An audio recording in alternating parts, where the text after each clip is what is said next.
बेच रहे हैं कि एक दिन जब तक, और इमरान खान करीब 100 बार बोल चुके हैं इमरान खान साहब कि जब तक 370-35 से बहाल नहीं होगा हम इंडिया से बात नहीं करेंगे। अब ये जो स्टेटमेंट देखिए कि जब तक 370-35 से बहाल नहीं होगा हम भारत से बात नहीं करेंगे, ये इमरान खान, आप भी जानते हैं इमरान खान कई बार स्टेटमेंट दे चुके हैं, you are very well aware. Impression देता है कि इंडिया रोज फोन कर रहा है कि खान साहब हमसे बात क्यों नहीं कर रहे, और खान साहब हमको कह रहे हैं कि जब तक तुम 370-35 से बहाल नहीं करोगे तब तक मैं तुमसे बात नहीं करूंगा। इंडिया ने तो कभी नहीं बोला बात करो। जय हिंद दोस्तों, मैं महेंद्र शर्मा स्वागत करता हूं वन वर्ल्ड हिंदी में आपका। उम्मीद करता हूं आप खुश और स्वस्थ है। दोस्तों जैसा कि देखा आपने कैसे 370 पे पाकिस्तानियों की को मिर्ची लगी हुई थी, और अब गौरव मेजर आर्य ने और भी भयंकर तरीके से लगा दी, क्योंकि कहीं ना कहीं पाकिस्तान भारत में जब 370 कश्मीर में जब 370-35 से हटी थी, उसके बाद इमरान खान ने उछल कूद बहुत ज्यादा मचाई थी और भारत से व्यापार बंद करने तक की धमकियां दी थी, जबकि उन धमकियों का कोई असर तो था नहीं, लेकिन फिर भी इसने कंट्रोवर्सी खूब क्रिएट की थी। तो इसी प्रकार की चर्चा इस डिबेट में की गई है। तो दोस्तों देखिए डिबेट और कमेंट में अपनी प्रतिक्रिया जरूर दें। लास्ट में आपसे रिक्वेस्ट करूंगा, चैनल पे नए हैं तो चैनल को सबसे पहले सब्सक्राइब करें, लाइक शेयर कमेंट जरूर करें। दोस्तों जय हिंद, वंदे मातरम, भारत माता की जय। दोस्तों इससे पहले जो बात की पीस प्रोसेस की, वो मैंने इसी हवाले से की क्योंकि पाकिस्तान की तरफ से ये कहा गया था, और बल्कि इंडियन मीडिया ने बहुत ज्यादा उसको पब्लिश भी किया था कि पाकिस्तान की तरफ से कहा गया है कि अब 100 साल तक जो है जंग नहीं होगी, इस तरह के मामला। लेकिन ये जो आप बात करें डेट की, तो अभी भी पाकिस्तान की तरफ से बात तो निकली, जो कि आप जिस तरह कह रहे हैं कि हर थोड़े दिन के बाद ये स्टार्ट होता है, लेकिन फिर ये कहा गया कि जब तक ये नहीं होता 370 का मामला, तब तक हम नहीं कर पाएंगे। अच्छा, उसमें क्योंकि प्रेशर्स भी हैं, आप जानते हैं कि यहाँ पे तो प्रेशर्स मौजूद हैं, जिसकी बिना पर आपने इलेक्शन में भी जाना है आगे, और ये मामला तो दोनों तरफ चलता है। भारत में भी जब हम देखते हैं कि इलेक्शन होने वाले होते हैं, तो उस वक्त वहां पे भी ऐसे नारे लगते हैं कि पाकिस्तान के खिलाफ अगर आप नारा लगाएंगे तो वोट मिलेगा। इसी तरीके से पाकिस्तान में भी ये चलता है। तो इसके साथ साथ आपने एक जो बात की मीडिया की, तो आप नहीं समझते कि आपने कहा कि यहाँ पर पाकिस्तान में मीडिया पे हर तरफ ये चल रहा है इस वक्त कि ये हो गया, वो हो गया, लुट गए, बर्बाद हो गए, तो क्या आप ये नहीं समझते कि इसका एक एंगल ये भी है कि पाकिस्तानी मीडिया बहुत बड़ा क्रिटिक है अपनी गवर्नमेंट का, अपनी हुकूमत पर उसको तनकीद करने का पूरा हक हासिल है, या वो जो बातें देख रहा है उसको कर सकता है? आलिया जी, ऐसा है कि हुकूमत पे तनकीद करने का हक हासिल पाकिस्तान में कभी ऐसा नहीं था कि नहीं था। फौज के ऊपर तनकीद करने का हक नहीं है आपके ऊपर, क्योंकि हुकूमत फौज चलाती है। देखिए ना, फर्क है। You cannot compare Shahbaz Sharif to Modi ji. Modi ji is the boss. India में एक ही बॉस है और उनका नाम है नरेंद्र मोदी। आप किसी भी पाकिस्तानी से पूछिए कि दिल पे हाथ रख के पूछो कि पाकिस्तान का बॉस कौन। हमारे सामने नहीं, किसी इंडियन के सामने बोलना कि नहीं हम डेमोक्रेट, वो मेरे मुंह छोड़ दे। I am not important. India को एक कोने में लगाइए, दिल पे हाथ रख के बताइए कि पाकिस्तान का बॉस कौन है, और कहीं ना कहीं दिल से आवाज आएगी कि कमर जावेद बाजवा साहब हैं। And I have a lot of respect for general Bajwa. मैं आपको अभी बता दूं, मैंने बोला भी था, पिछले मेरे इंटरव्यू था कि अनफॉर्चुनेटली आपके मुल्क में क्या है कि जो आपके आर्मी चीफ है ना, वो बात करते हैं स्टेट्समैन के जैसे, और जो प्राइम मिनिस्टर है वो पता नहीं किस तरीके की बात करते हैं। तो देखिए क्या बात ये हो गई ना आलिया जी की, देखिए जब 370-35 से हटा, आपने ट्रेड की बात से शुरू करी थी कि ट्रेड दोनों मुल्कों में, ये डिसीजन आपको भी पता है पाकिस्तान में महंगाई क्यों है आज की तारीख में, और पिछले 2-3 साल से क्यों महंगाई का तूफान पाकिस्तान में आ रहा है। सबको पता है कि जिस दिन वागा के दरवाजे खुले, with in 15 to 20 days Pakistan में महंगाई, हर चीज की, खाने पीने की चीज की, धीरे धीरे कम होना शुरू हो जाएगी। विद इन 15 to 20 डेज, एक महीना लगा लीजिए, 30 दिन के अंदर ज्यादा से ज्यादा ये महंगाई का तूफान बहुत हद तक खत्म हो जाएगा। तेल की कीमतों के ऊपर हमारा कोई जोर नहीं है, क्योंकि इंडिया खुद तेल इंपोर्ट करता है, तो उसके बारे में हम कुछ नहीं कर सकते। लेकिन आपके जो फूड आइटम्स है उनकी काफी हद तक कीमत गिर जाएगी। 370-35 से हटने के बाद जो सरहद बंद करी और बोला कि हम ये कर देंगे वो कर देंगे, जो इमरान खान साहब ने बोला, तो ठीक है, इंडिया ने तो कभी नहीं बोला कि जनाब आप, हम लोग लुट जाएंगे, पिट जाएंगे, बर्बाद हो जाएंगे, आप हम हमें हमारे साथ ट्रेड करिए। आपने बोला ठीक है आपकी मर्जी। फिर कुछ दिनों के बाद खान साहब ने बोला कि चलो दवाइयां तो दे दो हमें, तो हमने बोला वो भी आपकी मर्जी। कल आप बोलेंगे कि इसकी ट्रेड कर लो, तो आपकी मर्जी। आपको बंद करना है पाकिस्तान को, ट्रेड हमारे साथ बंद करनी है, पाकिस्तान की खुशी। पाकिस्तान को ट्रेड करना है, वो पाकिस्तान की खुशी। लेकिन इसमें एक और चीज है, पाकिस्तान ने ट्रेड बंद करी यूनिलैटरली। इंडिया ने मोस्ट फेवर्ड नेशन का MFN का स्टेटस पाकिस्तान को दे रखा था, पाकिस्तान ने नहीं दिया इंडिया को। चलिए अब तो बात पुरानी हो गई, let's not go back into history, वो खत्म, एक चैप्टर हो गया। मेरा कहने का मतलब है कि पाकिस्तान ने जो ट्रेड बंद करी, व्यापार बंद करा, जिसको हम हिंदी में कहते हैं व्यापार बंद करा भारत के साथ, वो पाकिस्तान का यूनिलैटरल डिसीजन था।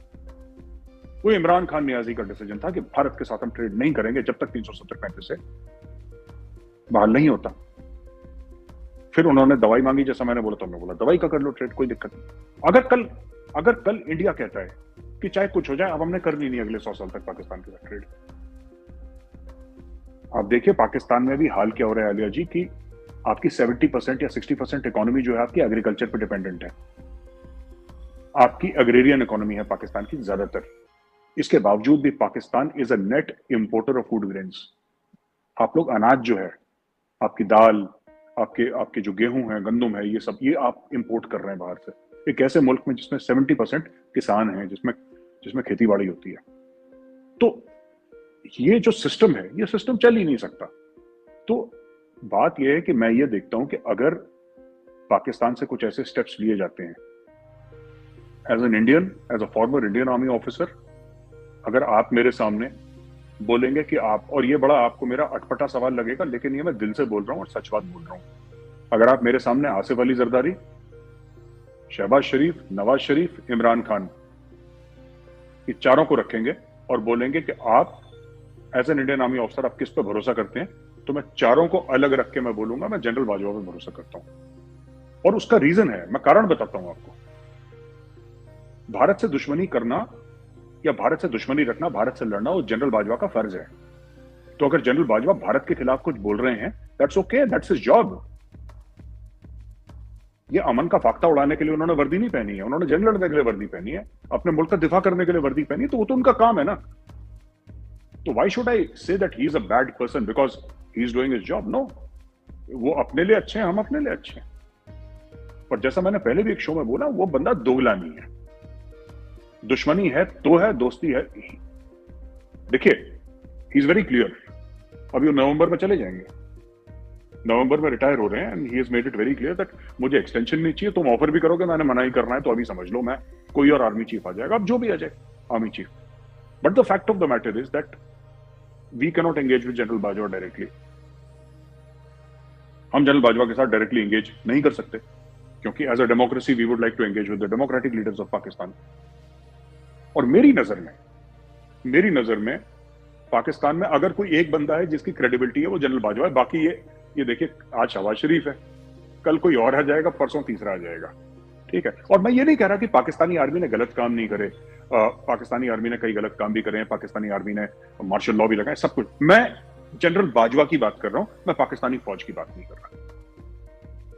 ठीक, अच्छा, क्योंकि मैं आगे आपसे यही सवाल करने लगी थी, लेकिन उस पे आपने एक्सप्लेन कर दिया कि आप क्योंकि ये ऐसा इसलिए सोच रहे हैं कि अगर आप बात करेंगे और आप ये समझते हैं कि किसी से बात करने का फायदा होगा, तो वो जनरल बाजवा है कि पाकिस्तान में तो आप देखते ही हैं कि 60-70 ईयर से जो चल रहा है, तो जो से होती है और जो कमांड होती है, जो होल्ड होता है, तो वो तो यही होता रहा 10-10 11-11 साल तक।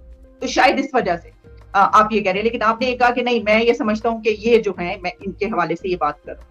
लेकिन हमारी तरफ से तो तनकीद, ये जो आपने कहा, मैं उसका जवाब देती चलूं कि आपने ये कहा कि चलें, आपको जो क्रिटिसाइज है आप पॉलिटिशियंस को करते हैं, हुकूमतों को करते हैं, लेकिन आप फौज को तो क्रिटिसाइज नहीं कर सकते। लेकिन उसकी वजह भी यही है कि बहुत ज्यादा जो क्रिटिसाइज पाकिस्तान में किया जाता है स्टैब्लिशमेंट को, जो कि हम करते हैं, तो उसकी वजूहात भी यही है कि न्यूट्रलिटी पहले नहीं थी, लेकिन अब कही जा रही है कि न्यूट्रलिटी है। तो जब हम इस बात पर आए कि न्यूट्रलिटी अब ये कहा गया, तो हम तो ये सोच रहे हैं कि जनाब बड़ी अच्छी बात है, अगर वो नहीं होगा, अगर ऐसी कोई चीज नहीं होगी तो बहुत अच्छी बात है, तो फिर तो हम भी जो है वो तनकीद नहीं करेंगे। लेकिन इसी पे हमने देखा कि इमरान खान के जो जलसे हो रहे हैं, उन्होंने जो एक नैरेटिव पकड़ा है, और पाकिस्तान में इस वक्त जो हालात हैं, जो पॉलिटिकल टर्मोइल है, इसमें इसी के दौरान आपकी एक वीडियो क्लिप सामने आया, बहुत वायरल हुआ, और फिर पाकिस्तान में भी उस पर गुफ्तगू शुरू हो गई। तो उसमें आपने जो नैरेटिव तैयार किया है, जो बात आप कर रहे हैं, तो आपको नहीं लगता कि उसकी वजह से पाकिस्तान के, खैर पहले कौन से जो हैं वो पाकिस्तान के अवाम आपके हक में या भारत के उस तरीके से हैं, लेकिन इसके बाद क्योंकि इमरान खान की जो पॉपुलैरिटी लेवल है इस वक्त बहुत हाई जा रहा है, तो लोग जो हैं वो आपके खिलाफ होंगे कि ये हमारे लीडर के लिए इन्होंने ऐसा कह दिया, या आपने उसके बारे में कुछ सोचा कि मैं ये बात कर रहा हूँ तो इसके ऊपर तो ये वाला रिएक्शन आएगा? मैं आपको बताता हूं, इसका मैं ना थोड़ा सा घूम के आपको जवाब देता हूं, तब शायद मैं समझा पाऊं।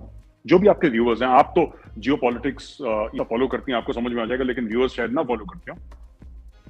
अक्सर पाकिस्तानी ये हमसे कहते हैं कि यार जो आपके डॉक्टर जयशंकर है ना, वो कमाल का फॉरेन अफेयर्स मिनिस्टर है, भारत की कमाल की डिप्लोमेसी है। और ये पाकिस्तान अक्सर कहते हैं कि रशिया से तेल भी खरीद रहा है, S-400 भी खरीद रहा है, अमेरिका का भी स्ट्रेटेजिक अलाइज है। देखिए, इसमें कोई शक नहीं है कि नरेंद्र मोदी जी, डॉक्टर जयशंकर साहब, ये लोग बड़े कॉम्पिटेंट हैं, दे आर वेरी कॉम्पिटेंट, इसमें कोई शक नहीं है। पर बात कॉम्पिटेंस की नहीं है यहाँ पे, और मैं बात थोड़ी सी इमोशनल करूंगा, और ये प्रैक्टिकल भी है। इमोशनल बात भी आलिया जी, और ये प्रैक्टिकल बात भी है, और मैं आपको बताता हूं क्या बात है। आपको पता है कि डॉक्टर जयशंकर के सामने शाह महमूद कुरैशी